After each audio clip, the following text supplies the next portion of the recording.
Let's be fair, this season for Aston Villa has been pretty forgetful in terms of the Premier League. We sit 10th in the table and everyone else around us has a game in hand. It looks like Europe, or at least European qualification through the Premier League, is almost off the cards, bar maybe being able to sneak into the Conference League if we can finish 7th. But there's another way that Aston Villa can get into Europe next season. Well, there's two.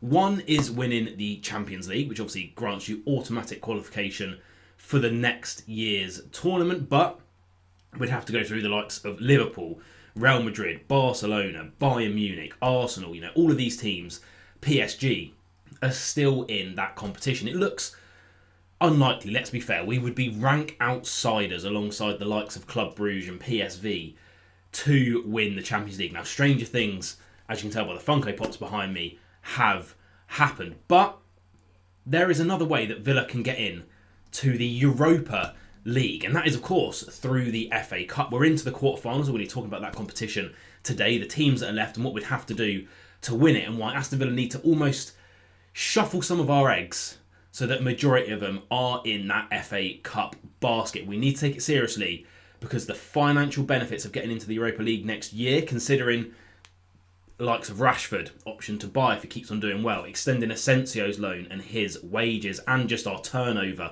in terms of wages to profit, you need to make that money back. FA Cup for us this year might have to turn into priority number one.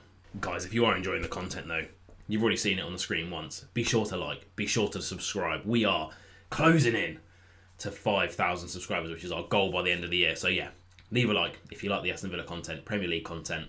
I've got a schedule this month. We're going to stick to it. So, of course, Aston Villa beat Cardiff 2-0 at Villa Park to reach the quarterfinals of the FA Cup. It was an all-round okay performance. We weren't really threatening that much in the first half, but then another brace at Villa Park for Marco Asensio. That loan is looking like it's turning out very, very well, by the way. Turned the game around in our favour, and the homecoming of Anwar El Ghazi was just fantastic to see because of what he'd done for us against Derby in those playoff days. Now we move on. The quarter-finals beckon, and we've got a pretty favourable draw. So as you can see on the screen, the draw is as follows. Fulham play Crystal Palace. We did manage to almost, I say fluke it. Nothing's a given in the FA Cup. Nothing's a given in any knockout competition. But we are playing Championship, the only Championship side left in the competition, Preston North End, at their stadium. I think it's the Deepdale or something like that. And that is away, right? And our away form is something to be questioned, but again, we'll get onto that a little bit later on. Bournemouth play Man City, two of the probably strongest teams left in the competition alongside ourselves, playing each other. So one of them is going to go out. And then Brighton and Hove Albion will play either Nottingham Forest or Ipswich, who play tonight, I believe, as I record this video. So why is this such a golden opportunity for Villa? Right, we're playing the Championship team. Again, nothing's a given in this competition. We know that. We've seen what Plymouth done to Liverpool. They nearly done it to Manchester City, right? They were 1-0 up for a solid 20, 30 minutes in that game. But you have to look at the metrics of this. If we can get past Preston North End, which we should, and I get what people are saying, Preston at the moment are on a fantastic run of form. They haven't lost at home in something like 12 games. Aston Villa, I think, have won 2 out of our last 12 Premier League away games. Or just away games in general. I think we've played a couple in sort of Europe, etc. So really, statistically, or based on form, everything's in Preston's favour. But let's not forget here, Aston Villa are a team competing in the Champions League and Preston are a team competing in the Championship. We have got draws against Liverpool and Arsenal this season. We've beaten Manchester City. We've beaten Chelsea. We've beaten Bayern Munich. So really, this shouldn't be that daunting for us. So we get past that challenge. We're into the semi-finals. Fantastic. We know for a fact that at least 3 other Premier League teams will be knocked out of this competition, right? Because there's only Premier League teams left, which leaves us one of 4 left. Semi-final, final. Again, you look at the teams. Yes, Fulham are a great team. We actually have a decent record against Fulham, and I think that Emery has a decent record against Marco Silva.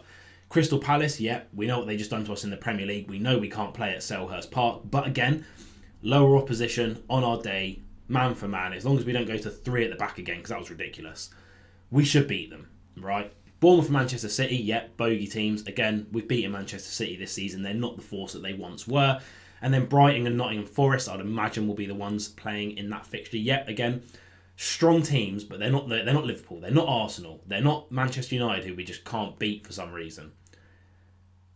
This is probably is it the weakest FA Cup? Maybe, maybe not.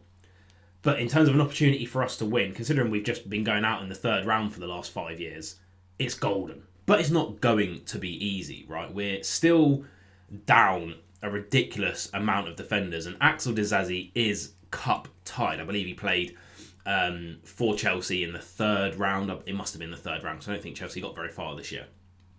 So he can't play for us. But luckily, there is a little bit of time before we start getting to the semi-final, final stage of this competition. And by then, you would hope that Pau Torres will be back fit and firing. Tyrone Mings will be back fit and firing. Konsa, we have there. Bagard can obviously fill in and has been doing a very good job this season filling in those positions. So we should be okay injury-wise. Matty Cash should be back. Left back, we don't have any problems at the moment. Ross Barkley and Onana should be back. Kamara is back in the fold. So as long as we can keep these players fit, we have a lot of options. Now, I understand we've still got games left in the Premier League. Fixture congestion. We've still got games left in the Champions League. If we get past Club Bruges, are we going to be thinking about, again, the financial incentives right now to go deep in the Champions League as opposed to deep in the FA Cup? It's like 100 to 1, right? I think we get something like £450,000 if we beat Preston North End. That's going to be in the millions and millions and millions if we beat Club Bruges. So there's that to balance as well.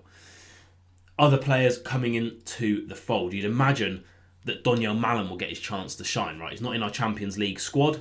So, of course, you would imagine he's going to have a big part to play in the Premier League and the FA Cup. Still a fantastic option to have. But we're going to be without Disasi. Again, we're going to be focusing on these other competitions. And I know they always say it's the oldest cup competition in world club football. I believe the FA Cup is the oldest anyway. We need to show it respect and we need to take it seriously because getting into the Europa League, well, actually, let's just bring up the financials. So clubs get around £3 to £5 million for getting into the Europa League, around £600,000 to £700,000 per group stage win, and then an extra like £2 million for winning that group. Considering you get about £1 million just for winning the FA Cup, is again the TV rights, every game on TV, right? For the Europa League, I believe it's BT Sport every single game, or TNT, whatever it is now. The financial aspect of it, extra games, extra revenue, the commercial aspect of it, getting into that European competition, and to be fair, with Emery's record, a good chance of going deep and maybe even winning the Europa League.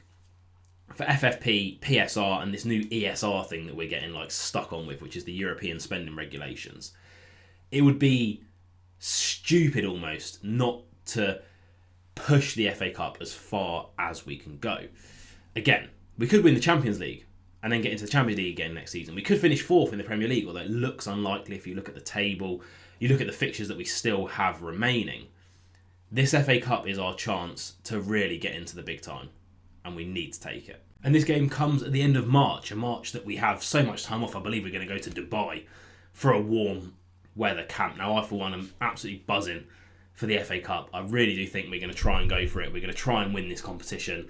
Gets us guaranteed into the Europa League. 4 games, or is it 3? Quarterfinal, semi-final, which I'm not sure if it's 2 legs anymore, and then the final. 3 or 4 games. Europa League guaranteed. So much pressure off of the players' shoulders. Let's do it, Villa.